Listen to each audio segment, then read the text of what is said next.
and play on 2nd and 10. That's his youth right there. Tagovailoa trying to make up for it. Fires to the end zone. Touchdown! Alabama wins! So today I'll be continuing with my college football schedule preview and point spread prediction videos with the Auburn Tigers. So Auburn's non-conference schedule is pretty much the same as last year when it comes to toughness. It's not hard. They play Baylor again, but it is strange that because they played at Baylor last year, they're not going to play it at Auburn this year. They're going to play it in Atlanta, but that is still much closer to Auburn than Baylor, so Auburn should have the crowd advantage in this one. But either way, this seems like a game that Auburn is going to have to win, or the Alex Golish hire is already going to seem like a failure, because even Hugh Freeze was able to beat Baylor fairly comfortably. And while Baylor and Auburn are similar in that they're both coming off disappointing seasons, they're a lot different right now when it comes to excitement around their programs. With Auburn, there's a lot of excitement right now because they just hired a younger head coach with connections to the SEC, who's bringing with him who last year was the best quarterback at the group of five level. And Baylor, they're stuck with Dave Aranda, who clearly seems to be one of the worst head coaches in the country right now. But Auburn will get 2 guaranteed wins in the non-conference against Southern Miss, who wasn't a terrible group of 5 team last year, but won't be of any challenge to Auburn either way. And Samford, who's an FCS team. So Auburn will play 5 different conference opponents this year than last year. Last year they played Oklahoma, Texas A&M, Missouri, Kentucky, and instead this year they will play Florida, Tennessee, LSU, Ole Miss, and Mississippi State. And I'd say that makes the conference schedule about the same as last year and how tough it is. Because switching Oklahoma and Texas A&M with LSU and Ole Miss, I'd say, is about even. But you may think that the bye week comes at a perfect time because it comes in between an extremely tough back-to-back road stretch of Tennessee and Georgia. But I disagree with that because Georgia is the game on Auburn's schedule that I would give them the least chance of all of winning. And obviously, the toughest part of this schedule is the 3 game stretch of on the road at Georgia, and then hosting LSU, and then on the road at Ole Miss.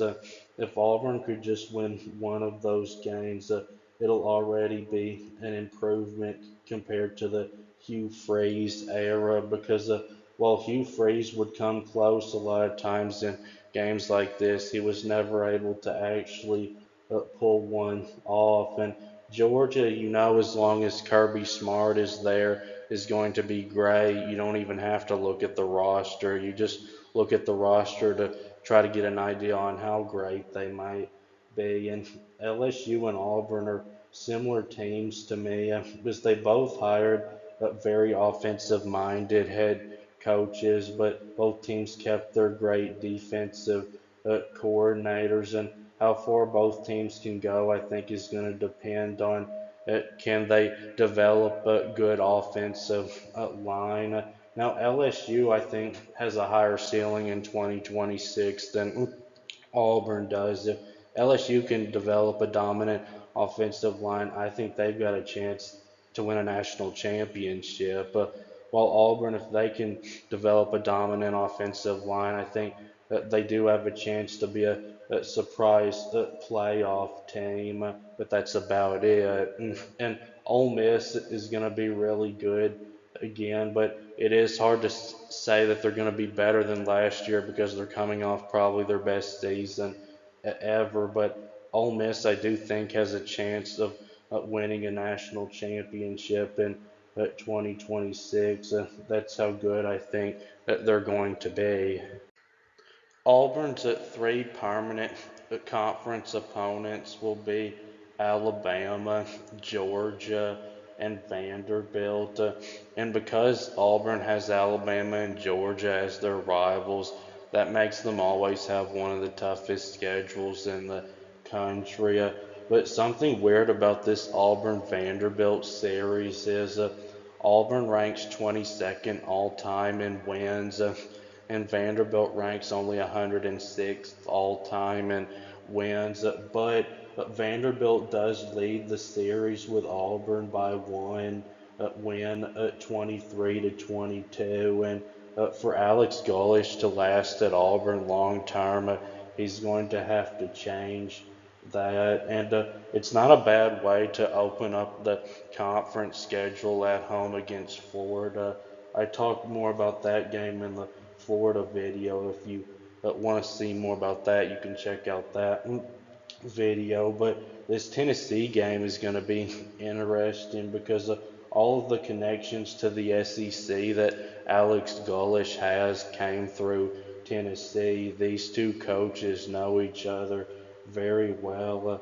And I do wonder that in the first 2 years that Josh Heupel was at Tennessee and that Tennessee had those two school history best offenses. Who was more responsible for that? Was it Heupel or was it actually Alex Golesh who was the main play caller those 2 years?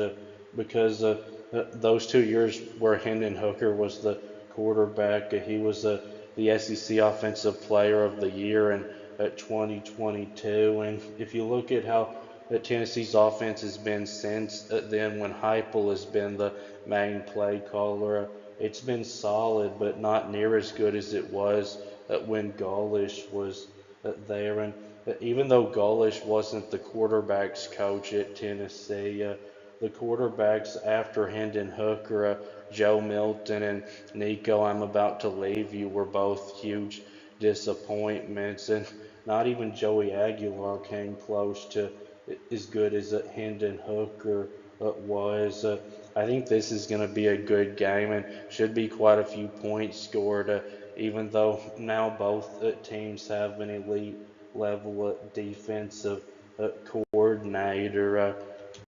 Auburn will get kind of a break before the Iron Bowl with two SEC opponents, Arkansas and Mississippi State, that are a good bit below them, at least on paper. And Gaulish is going to need to go 2-0 in these games, I believe, to not feel any heat of the hot seat going into 2027, because another problem for Hugh Freeze, besides that he couldn't win any of the big games, was that he was sometimes losing to teams like this that he was supposed to beat.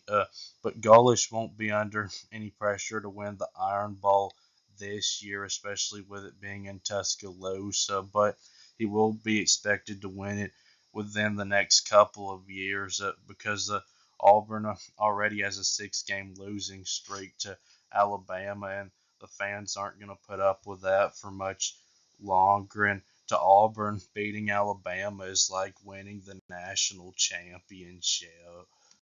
If there is a minus at the beginning of the spread, that means that Auburn is the favorite. If there's a plus at the beginning of the spread, that means they're the underdog. A 20 plus spread means it's a blowout, and there are two of those, Southern Miss and Samford. 10 to 19 means it's a medium spread, and there's one of those of Georgia. A 6 to 9 spread is close, but there'll be a clear favorite, and there's four of those of Baylor, Ole Miss, Arkansas, and Alabama.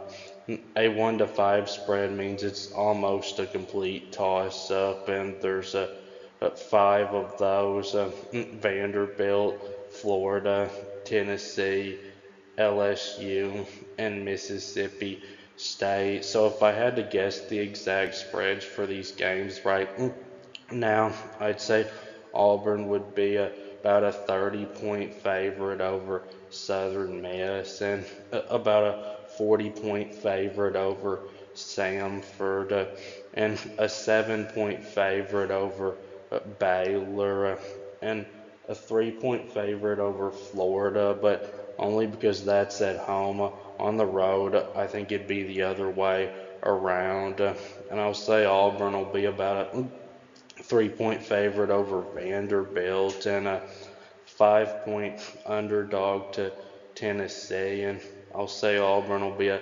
10-point underdog to Georgia, only because it's on the road, though. At home, that would be in the 6 to 9 range. And I'll say Auburn will be a 4-point underdog to LSU, only because it's at home, though. On the road, that'd be in the 6 to 9 range. And I'll say Ole Miss will be a 7-point favorite over Auburn, because that game is at Ole Miss. If it was at Auburn, that'd be in the 1 to 5 range. And I'll say Auburn will be a 7-point favorite over Arkansas because they're at home.